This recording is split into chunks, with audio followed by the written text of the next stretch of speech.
지난 시간에는 우리가 사도 바울이 1차 전도 여행을 마치고 무사히 안디옥으로 돌아온 사건까지 살펴보았습니다. 그래서 지난번에 나누어 드린 바울의 1차 전도 여행 지도를 보면 바다 쪽으로 가서 소아시아 지역으로 들어가서 비시디아 안디옥에서 루가오니아 지방으로 들어갔다가 역순으로 거꾸로 돌아 나온 것을 볼 수가 있습니다. 그렇게 해서 이 사도행전 15장에 있는 지금 이 말씀은 어디에서 일어난 일이냐면 자기들이 선교사로 복음 전도자로 파송되었던 그 안디옥에서 일어났던 일입니다. 그런데 이 안디옥에서 어떤 문제가 생겼느냐면요, 유대 지방으로부터 내려온 어떤 사람들이 율법주의자들입니다. 그들이 형제들을 가르치면서 모세의 율법에 따라서 할례를 받아야만 구원을 받을 수 있다, 이런 내용들을 가르쳤다는 겁니다. 이 문제 때문에 바울과 바나바와 유대인 율법주의자들 사이에 또 논쟁이 벌어졌고, 이 문제를 수습하기 위해서 예루살렘에서 회의가 열립니다. 그 내용이 사도행전 15장에 기록되어 있습니다. 그리고 15장 마지막 부분에서 바울이 다시 제2차 전도 여행을 떠나는 그 사건이 기록되어 있습니다. 자, 1절에 보니까 유대로부터 내려온 어떤 사람들이 있다고 했습니다. 그들은 이제 유대주의자들, 유대 율법주의자들입니다.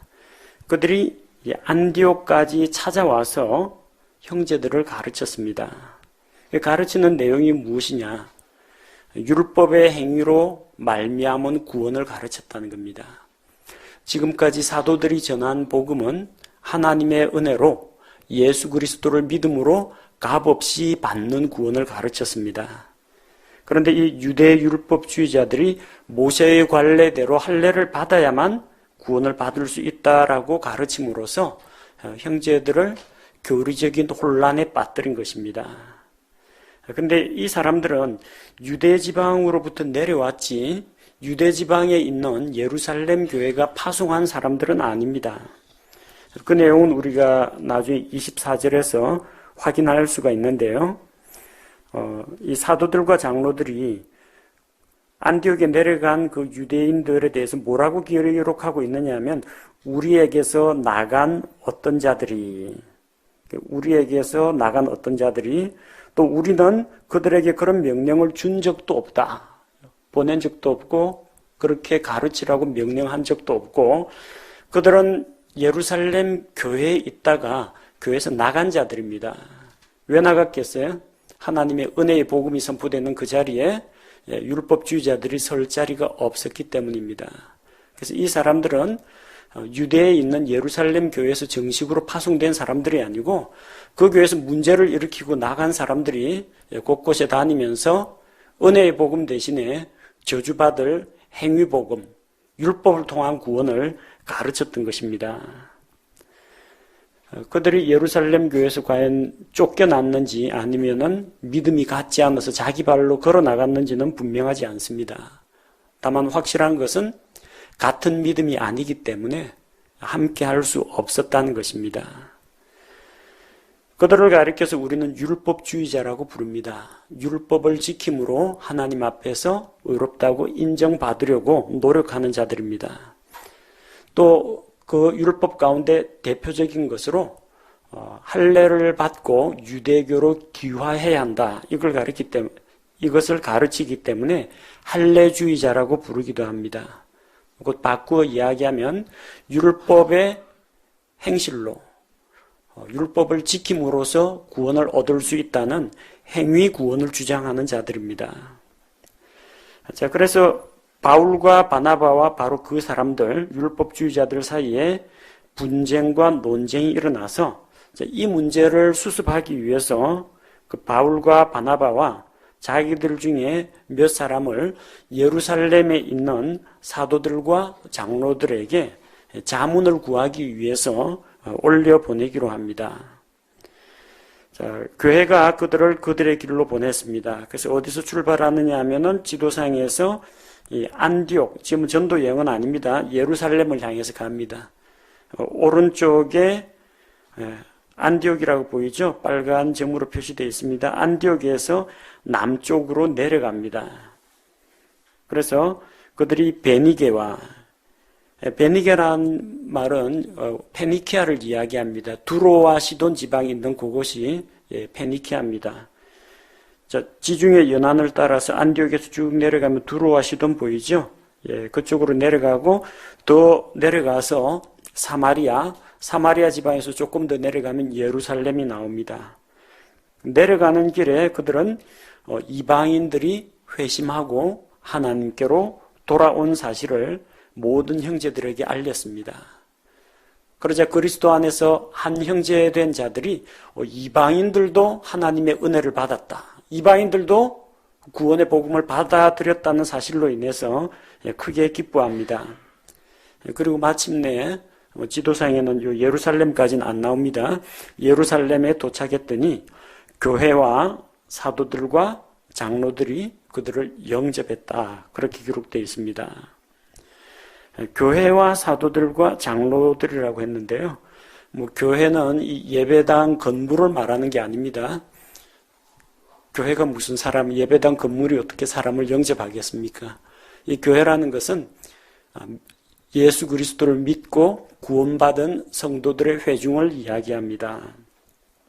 성도들은 물론이고 그 중에서 지도적인 역할을 하는 사도들, 예수님께서 직접 불러서 자신의 일꾼으로 세운 그 사도들과 또 장로들은 신앙의 연륜이 깊은 그리고 다른 사람보다 먼저 믿고 그리스도 안에서 신앙의 연륜이 있고 영적인 지혜를 소유한 사람을 장로라고 부릅니다. 자, 그래서 그들이 반갑게 맞아들였습니다. 그들 앞에서 하나님께서 자기들과 함께 행하신 모든 일들을 소개했습니다. 지난번에도 말씀드렸지만 바울과 바나바는 하나님께서 하신 일을 알렸습니다. 우리가 선교 여행을 다녀왔는데요. 우리가 선교지에서 이런 놀라운 일을 했습니다. 물론 하나님이 도와주셔서. 그런 식으로 간증하지 않았다는 겁니다. 내가 주인이 되어서 열심히 사역을 했는데 하나님이 옆에서 도와준 게 아니라 하나님께서 나를 사용하셔서 자기의 일을 이루셨다. 이렇게 간증을 합니다. 주어가 하나님께서 그리고 자기들과 함께 자기들을 사용하셔서 행하신 일을 밝히 알렸습니다. 어떤 내용을 알렸겠습니까? 하나님께서 복음의 말씀으로 이방인들을 구원하신 그 사실을 알렸습니다. 자, 그런데 또 이들 가운데에서 율법을 준수하는 이 바리새파 사람들이 일어납니다. 이 바리새인들의 분파라고 했는데 이스라엘 안에는 똑같은 유대교 안에도 다양한 종교적인 분파들이 있습니다. 그래서 율법과 조상들의 전통을 엄격하게 지키는 바리새파가 있고요. 또 사두개파라고 해서 사두개인들 성전을 장악하고 그리고 많은 재산을 가진 이 부유층, 귀족층으로서 성경적인 교리를 믿지 않고 하나님의 기적, 천사, 영적 존재, 사후세계를 믿지 않고 현실에서 잘 먹고 잘 사는 것이 하나님의 복이다. 그렇게 생각하는 이 현실주의자들, 세속주의자들, 사두개파 사람들이 있습니다. 또 이런 꼴 저런 꼴 다 보기 싫다고 보따리 싸가지고 자기 한적한 광야로 들어가서 수도원 생활을 하는 에세네파라는 사람들이 있습니다. 또 그들 가운데는 바리새인들보다 더 엄격하게 율법의 말씀을 지키면서 외세를 배격하는 민족주의자들, 독립운동가들이 있습니다. 곧 열심당원들, 그런 사람들이 있습니다. 이 종교적인 스펙트럼이 다양합니다. 그 가운데에서 바리새인들의 분파에 속한 어떤 믿는 자들이 일어났습니다. 바리새파 안에도요, 또 자기가 어떤 랍비를 추종하느냐, 어떤 유대교 스승을 따르느냐에 따라서 또 그 안에서도 또 분파가 또 나뉩니다. 샤마이파냐, 힐렐파냐, 또 파벌이 또 나뉘어요. 어쨌든 이제 바리새파에 속한 사람인데 어떤 믿는 자들이. 그러니까 자기는 율법으로 볼 때는 유대교 안에서 바리새파에 속하지만 또 예수 그리스도를 믿고 받아들인 믿는 사람입니다. 그런데 믿는 사람 가운데서 바리새인 출신이 일어나서 그들에게, 이방인들에게 할례를 행하고 모세의 율법을 지키도록 하는 것이 필요하다. 그렇게 주장했습니다. 초기에 신약 교회는 유대인들이 중심이 되었습니다. 초대교회 처음 시작할 때 마가의 다락방에 모인 120여 명의 성도들은 다 유대인들이었습니다. 또 오순절날 베드로가 선포하는, 사도들이 선포하는 그 말씀을 받아들인 자들도 해외에 나가 있던 유대인들, 아니면 해외에 있다가 유대교로 귀화한 사람들입니다. 초창기에는 교회가 유대인들 중심이었습니다. 유대인들은 자기들은 택함받은 백성이다. 아브라함의 씨에서 나온 자들이다. 이런 자부심을 가지고 있었습니다. 그래서 하나님께서 택하신 이스라엘이 구원을 받는다. 그래서 메시아도 유대인 가운데서 나왔다. 그렇게 생각했습니다. 따라서 그들로서는 이방인들도 값없이 은혜로 구원받는다는 게 믿어지지가 않았습니다. 그들의 생각으로는 하나님께서 이스라엘 민족을 택하셨기 때문에 이방인들이 구원을 받으려면 먼저 유대교로 기화를 하고 할례를 받고 안식일과 절기를 지키고 철저하게 유대인이 된 다음에 그 다음에 복음을 받아들여야 된다. 그렇게 생각했습니다. 사실 여기에 나오는 이 바리새인들의 분파에 속한 어떤 믿는 자들뿐만 아니라 초창기에는 사도들조차도 그렇게 생각했습니다. 베드로 역시 사마리아 사람들이 복음을 받아들일 줄은 미처 몰랐습니다. 사마리아가 복음을 받아들였다고 하니까 깜짝 놀라서 사실이 그러한지 사도들을 파견했습니다. 또 베드로가 로마의 백부장 고넬료를 만나서 복음을 전했을 때 성령님께서 그들에게 내려오셨습니다. 그걸 보고 할례 받은 유대인 신자들이 깜짝 놀랐습니다. 어떻게 유대인들 말고 이방인들이 성령님을 받고 구원을 받는지 그들로서는 이해할 수 없었던 겁니다. 자, 그래서 이 예루살렘 총회 안에서도 이 논쟁이 다시 벌어진 겁니다. 자, 6절을 보니까 사도들과 장로들이 이제 다 함께 모였습니다. 사도들은 예수님께서 직접 세우고 파송하신 제자들을 말하고요. 장로들은 신약교회 내의 영적 지도자들을 이야기합니다. 칼빈주의에서 말하는 그 장로교회의 장로도 아니고 구약시대 이스라엘 백성의 지도자들인 그 장로들도 아닙니다. 요한 3서 1장 1절에 보면 사도 요한은 자기를 가리켜서 장로라고 부르고 있습니다.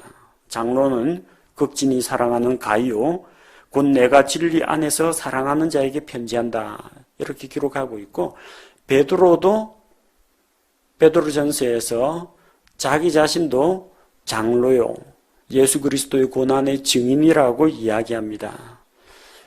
장로가 특별히 목사를 견제하기 위해서 세운 사람이 아니고요. 신약교회의 장로는 바로 사도, 목회자, 교회의 영적 지도자를 이야기하는 겁니다. 자, 이 자리에서 여러 논쟁이 일어난 다음에 베드로가 일어나서 그들 가운데에서 하나님의 은혜로 말미암는 구원을 설명합니다.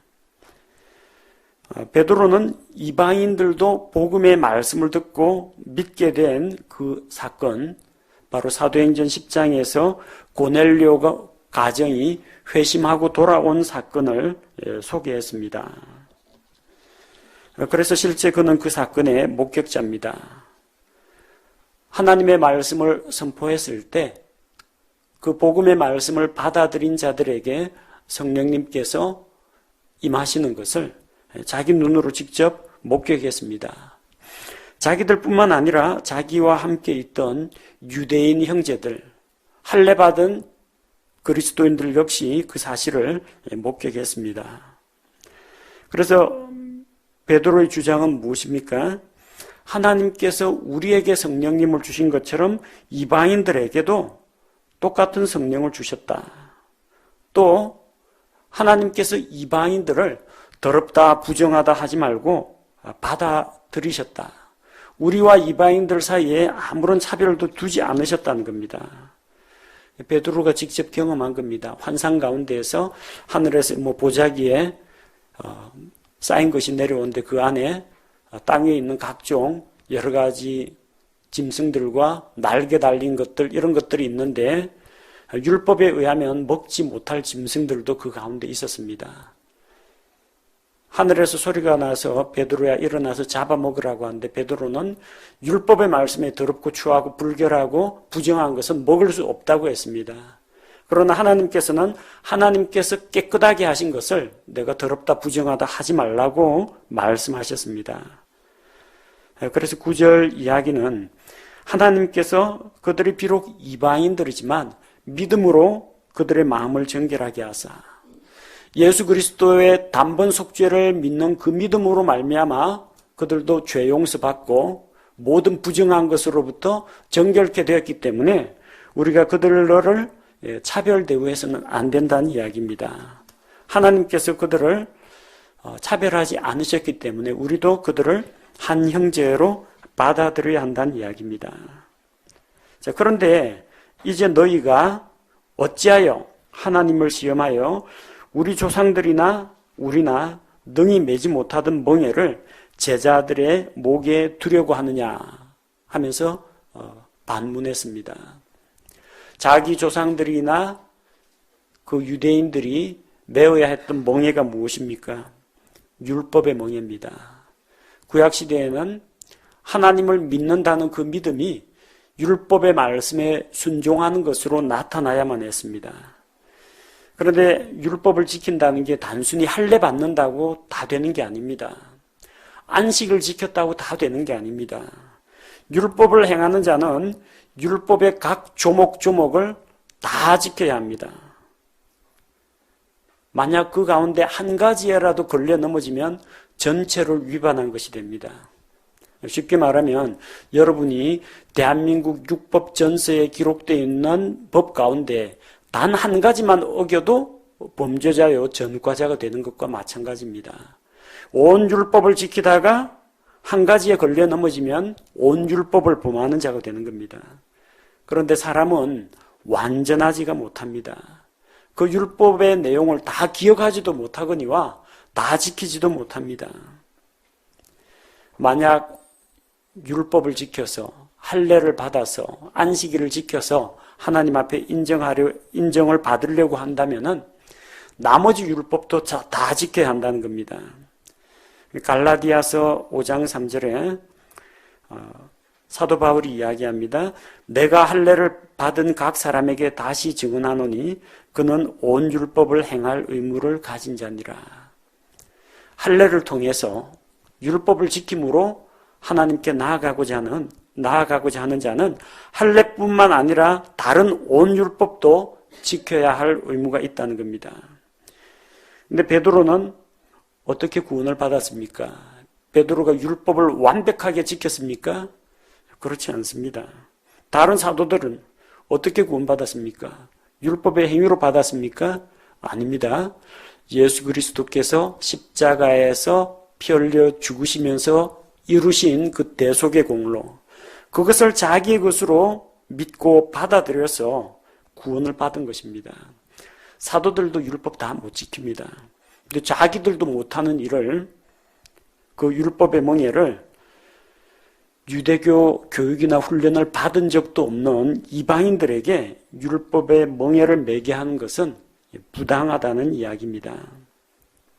그러면서 베드로는 우리는 그들과 마찬가지로, 즉 유대인이나 그들 이방인들이나 다 주 예수 그리스도의 은혜로 구원받을 줄을 믿는다. 그렇게 선언했습니다.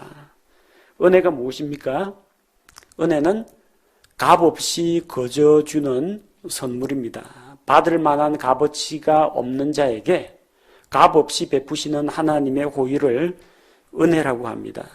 근데 만약 그 선물에 조건이 붙으면, 안식일 잘 지키면, 율법의 말씀에 잘 순종하면 구원을 해주고, 그러지 않으면 구원을 받지 못하게 하고 구원을 빼앗겠다, 이러면은 이거는 조건이지 은혜가 될 수 없다라는 겁니다. 은혜는 우리의 행위나 우리의 노력이나 공로가 조금도 들어가지 않은 것이 은혜로운 선물입니다. 자, 베드로가 이 이야기를 하고 나서 온 무리가 잠잠하게 입을 다물었습니다. 그러자 이제 직접 이방인들을 만나고 돌아온 바나바와 바울이 하나님께서 자기들을 통하여 행하신, 이방인들 가운데서 행하신 그 기적들과 이적들을 사람들 앞에서 소개했습니다. 그래서 그 하나님께서 이방인들을 구원하신 그 사건을 이야기하고, 마침내 이 다른 율법주의자들, 그 자리에 모인 자들이 다 잠잠하니까 야고보가 최종적인 결론을 내립니다. 자, 13절에 그들이 잠잠함에 야고보가 응답하여 이르되, 근데 이 야고보는 야고보와 요한 할 때 그 요한의 형제 야고보를 말하는 게 아닙니다. 그 야고보는 벌써 사도행전 12장에서 죽었습니다. 사도행전 12장 2절에서 헤롯이 요한의 형제 야고보를 칼로 죽이니라. 그러니까 이건 예수님의 12제자 중에 있는 야고보와 요한, 그 야고보가 아니라는 이야기입니다. 이 야고보는 누구냐? 예수님의 동생 야고보입니다. 예수님에게는 여러 형제들과 자매들이 있었습니다. 로마 가톨릭에서는 마리아가 예수님만 낳고 평생 동정녀로 살았다라고 이야기하지만, 성경에는 예수님의 어머니 마리아가 예수님 이외에도 다른 형제 자매들을 낳았다는 것을 복음서에서 기록하고 있습니다. 그 가운데 한 명이 야고보입니다. 그 야고보가 이런 선언을 할 수 있는 이유는 예루살렘 교회의 지도자가 예수님의 동생 야고보였기 때문입니다. 그래서 지금 베드로가 이야기한 것, 또 바나바와 바울이 이야기한 것들을 종합해서 이야기합니다. 14절에 하나님께서 처음으로 이방인들 가운데서 자신의 이름을 위하여 한 백성을 취해내시려고 그들을 찾아가신 것을 시므온이 밝히 말하였는데, 시므온이라는 것은 시몬입니다. 시몬 베드로를 이야기합니다. 그 이방인들 가운데서 한 백성을 취해낸다고 했죠. 이 이방인들 가운데서 한 백성을 취하여 내는 것이 베드로가 고넬료의 집에 가서 했던 바로 그 사역입니다. 누가복음 1장 17절에 바로 이 한 백성에 대한 이야기가 나옵니다. 그가 또 엘리야의 영과 권능으로 그분보다 앞서가서 아버지들의 마음을 자녀들에게로 돌아오게 하고 불순종하는 자를 의인의 지혜로 돌아오게 하며 주를 위하여 예비된 한 백성을 준비하리라 하니라. 주를 위하여 예비된 한 백성. 그 한 백성은 누구를 이야기합니까? 하나님의 백성을 말합니다. 이스라엘을 말하는 게 아니라 하나님께서 이방인들 가운데서 택하여 내신 하나님의 백성을 이야기합니다. 베드로가 바로 그 사역을 했다는 겁니다. 그런데 이거는 베드로가 그 사역을 하기 이전에 구약시대의 대언자들이 이미 대언을 했던 말씀과 일치한다는 겁니다. 16절 이하에 나오는 그 내용은 야고보가 아모스 9장 11절 12절 말씀을 인용한 것입니다. 주께서 돌아오셔서 자기 백성을 돌아보시고 다윗의 쓰러진 장막을 다시 건축하고 세울 것을 이야기했습니다. 그리고 이스라엘 백성 가운데 사람들 중에 남은 자들, 성경에서 남은 자들이라고 이야기할 때 이사야 대언자가 남은 자들이 돌아오리라 그럴 때 그것은 이스라엘이라는 이 민족, 거대한 나무가 찍혀 넘어갈지라도 그 거루터기에서 한 줄기, 한 가지가 나옵니다. 그래서 그것들이 다시 번성하고 또 그들이 하나님께 회개하고 돌아올 것이라고 성경은 예언하고 있습니다. 이스라엘 민족이 하나님을 배반하고 하나님으로부터 떨어져 나갈지라도 그들 가운데서 남은 자들은 돌아온다는 겁니다. 마치 북이스라엘 왕국이 온통 바알 숭배로 영적으로 타락했을 때 하나님께서 바알에게 무릎 꿇지 않은 남은 자들을 남겨두셨습니다. 지금도 마찬가지입니다. 지금 이스라엘에 무신론자들이 많습니다. 유대인들 가운데 마르크스라든지 프로이트 같이 하나님을 믿지 않는 사람들도 많습니다. 정통 유대교 율법주의자들은 1%밖에 안 됩니다. 대부분이 무신론자입니다. 그들 가운데 복음을 받아들이기는 했는데 복음도 받아들이고 율법주의도 받아들인 메시아닉 주라는 그런 유대인들이 있습니다. 갈라디아서에 나오는 그런 율법주의자들입니다. 그들 가운데에서도 그럼에도 불구하고 믿고 돌아오는 소수의 사람들이 있습니다. 그게 남은 자들입니다. 하나님의 백성 이스라엘이라고 단체로 구원받은 건 아닙니다. 그들 가운데 주님께로 돌아오는 남은 자들은 구원을 받습니다. 그런데 아모스 대언자가 이야기한 것은 그 남은 자, 백성 중에 남은 자, 이스라엘의 남은 자들뿐만 아니라 내 이름으로 불리는 이방인들이 주를 찾을 것이라고 했습니다. 벌써 구약 시대에 하나님께서는 이방인들의 구원을 미리 계획하시고 언급해 놓으셨다는 겁니다. 이 모든 일을 행하는 주가 말하노라. 곧 하나님께서 무엇을 하신다고요? 다윗의 쓰러진 장막을 회복시키시고 이스라엘 민족의 회복입니다. 또 남은 자들이 돌아오고 주의 이름을 간절히 찾고 의지하는 이방인들이 돌아오고 이것을 하나님께서 계획해 놓으셨다는 겁니다. 그래서 18절에 세상이 시작된 이래로 창세 이후로 하나님의 모든 일은 그분 자신께서 잘 아신다는 겁니다. 이런 인류의 역사는 사람들이 역사 발전의 원동력이고 그런 게 아니라 하나님께서 계획하시고 이끌어 나가신다는 겁니다. 사람들을 사용하시고 환경을 섭리하셔서 이렇게 사람들을 인류 전체의 역사를 이끌어 나가시고 그 가운데에서 유대인들을 사용하셔서 이방인들을 구원하시는 이런 일들도 계획하셨다는 겁니다. 자, 하나님께서 이런 일을 계획하시고 구약시대부터 계획하시고 이루어 나가시는데 반대할 사람이 누가 있겠느냐 그 이야기입니다.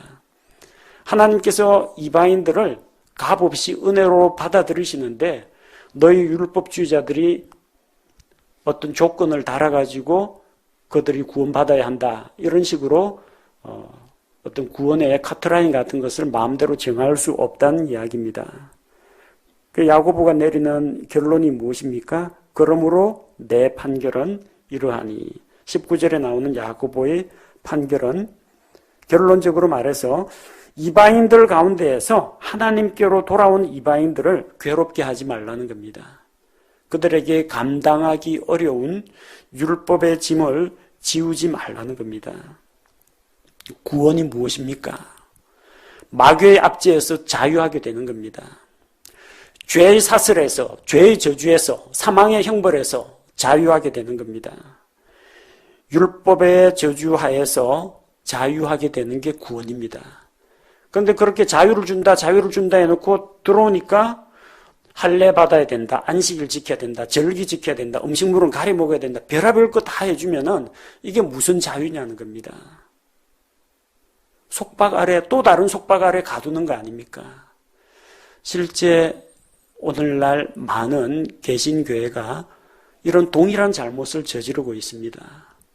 죄에서 자유를 얻으려면 예수의 피밖에 없네라고 가르쳐가지고 예수님을 믿고 돌아오게 했습니다. 그 다음 돌아오니까 얼마나 짐들이 많습니까? 죄의 멍에는 벗었는데 이제는 마귀의 종에서는 벗어났는데 목사의 종이 되어야 합니다. 돌아왔더니 11조 해라, 새벽기도 해라, 금식해라 막 여러 가지 계명들을 주기 시작합니다. 초신자 때는 그렇게 안 하는데 나중에 뭐 학습교인, 세례교인 그 다음 되면은 각종 의무들이 주어집니다. 하나님께서 자유를 준다라고 했는데 이제는 또 다른 종교의 멍에를 매게 되는 겁니다. 그렇게 됐으면 곤란합니다. 예수님께서는 우리를 자유케 하려고 율법의 멍에에서 죄의 속박에서 풀어주셨는데 우리가 다시 그들을 종교의 멍에, 종교의 짐을 신자들에게 지워서는 안 된다는 이야기입니다. 다만 그렇다고 해서 이제 너희는 뭐 자유니까 마음대로 살라 그렇게 하지는 않죠. 꼭 필요한 몇 가지만 이제 당부를 합니다. 20절 다만 그들에게 글을 써서 그냥 바울과 바나바한테 이야기해도 됩니다. 가서 이렇게 전하시오 하고 바울과 바나바가 그 말을 그대로 구전으로 옮겨도 됩니다. 근데 왜 글을 써서 왜 편지를 씁니까? 구두로 전달하다 보면 빼먹는 이야기가 또 나오게 됩니다. 또 구두로 전달하다 보면은 해야 할 말을 안 하게 되거나 안 했던 말을 덧붙여가지고 하게 되는 그런 경우가 생긴다는 겁니다. 메시지가 왜곡될 수가 있습니다. 그러나 종이에 문서로 기록해 놓으면은 이거는 아주 정확합니다. 여러분 좀 규모가 큰 물건 거래하거나 뭐 공사 계약할 때 구두로 뭐 얼마에 뭐 이런 일을 하자 이렇게 안 하죠. 계약서 작성합니다. 어떠한 조건 하에서 무엇을 해줘야 하며 재료는 뭘 써야 되며 규격은 얼마이며 그리고 이 모든 것에 대한 비용은 얼마로 한다. 이런 것들에 대해서 책임 소재에 대해서 명확하게 문서로 남깁니다. 문서는 움직일 수 없는 증거입니다. 종이에 고착된, 기록된 글자는 객관적인 증거가 되는 겁니다. 성경 기록도 그렇습니다. 하나님께서 그냥 호모의 일리아드 오디세이처럼 음유시인들한테 달달달 외워갖고 몇 대 내려가다 보면 왜곡되거나 변질될 수가 있습니다. 이 성경 기록을 문자로 기록해서 하나의 책으로 우리에게 주신 것은 하나님 자신의 말씀을 훼손되지 않도록 보존하시기 위한 것입니다. 예루살렘 총회에서 좋은 결론이 났는데 이걸 문서화시켜야 나중에 율법주의자들이 오면 예루살렘에서 온 사도들의 편지해서 보여줄 게 있지 않습니까? 내가 듣기로 사도들을 이랬다 하던데 이러면은 증거 효력이 떨어진다는 겁니다. 그래서 글을 써서 보냅니다.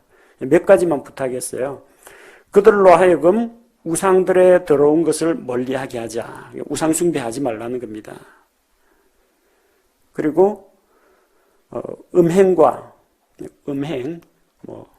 간음, 간통, 이런 성적인 범죄 하지 말도록 하는 겁니다.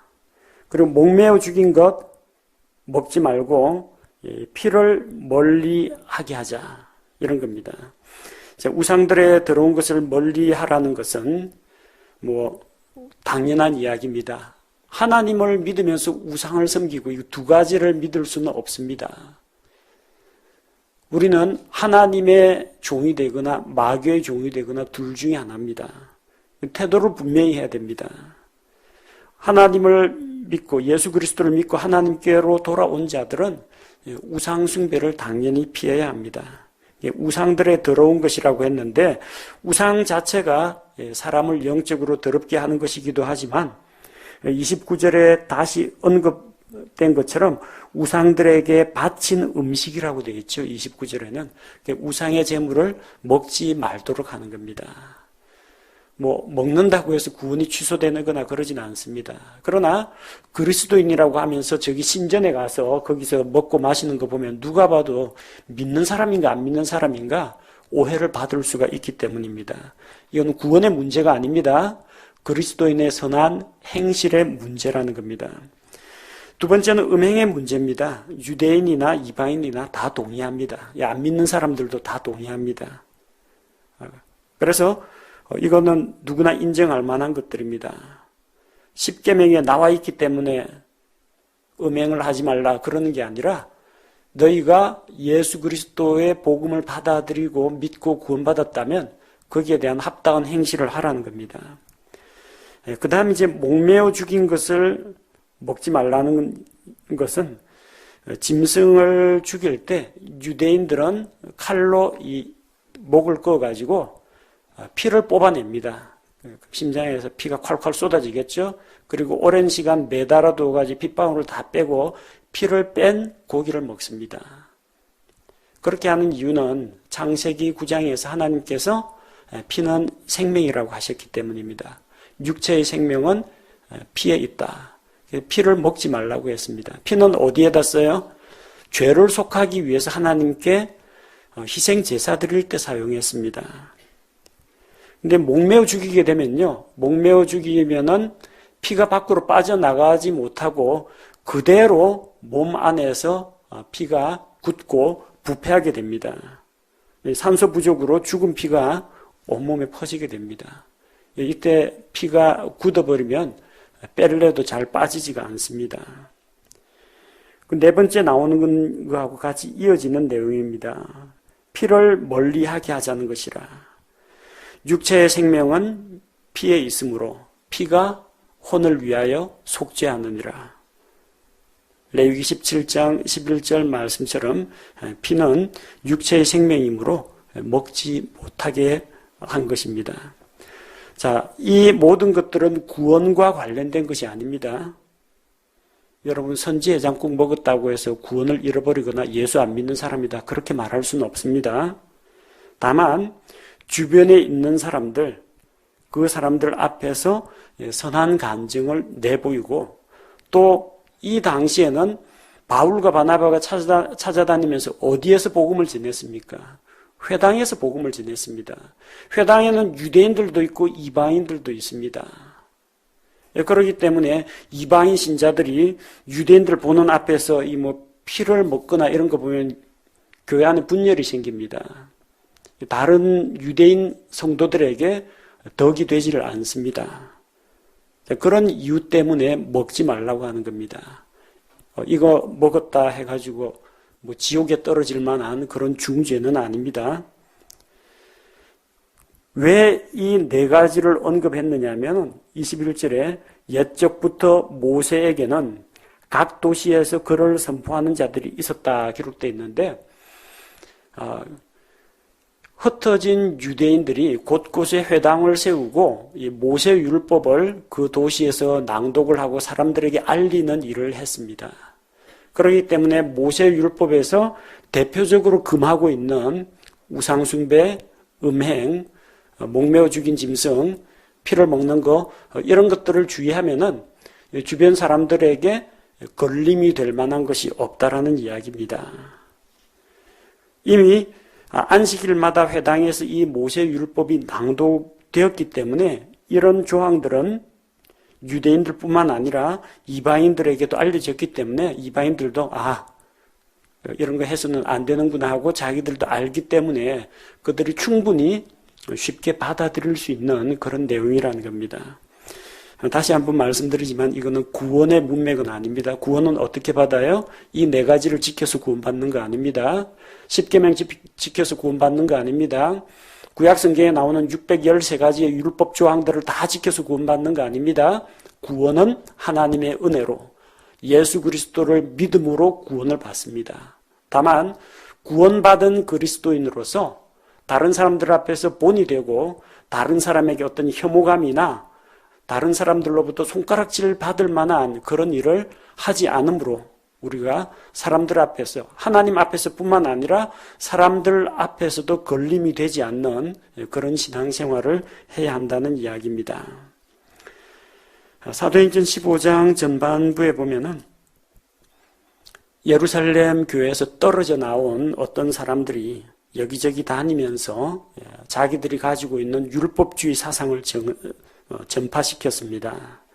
이렇게 교회를 해치고 분열시키는 자는 논쟁을 일으킵니다. 하지만 바울과 바나바는 예루살렘으로 오는 도중에 페니키아 지방과 사마리아 지방을 다니면서 하나님의 은혜, 이방인들에게 베푸신 하나님의 은혜를 간증했습니다. 듣는 자가 크게 기뻐하면서 하나님께 감사와 영광을 돌렸습니다. 논쟁하는 자는 교회를 분열시킵니다.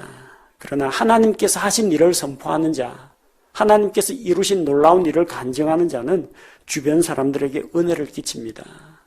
여러분은 교회에서 문제를 제기하고 논쟁을 일으키는 자입니까? 아니면 주변 사람들에게 덕과 은혜를 끼치는 자입니까? 예수님께서는 우리를 죄와 율법에서, 마귀의 권세에서 자유하게 하셨습니다. 그런데 율법에서 해방된 믿는 성도들에게 또 다른 형태의 기독교식 율법, 종교적인 의무를 부과하는 것은 옳지 못합니다. 그리스도께서 우리를 자유케 하려고 율법의 저주에서 우리를 속량하셨기 때문에 믿음에 굳게 서서 다시는 종의 멍에를 매지 말아야 합니다. 죄의 종이 되어서는 안 됩니다. 그리스도의 종, 하나님의 종이 되어야 합니다.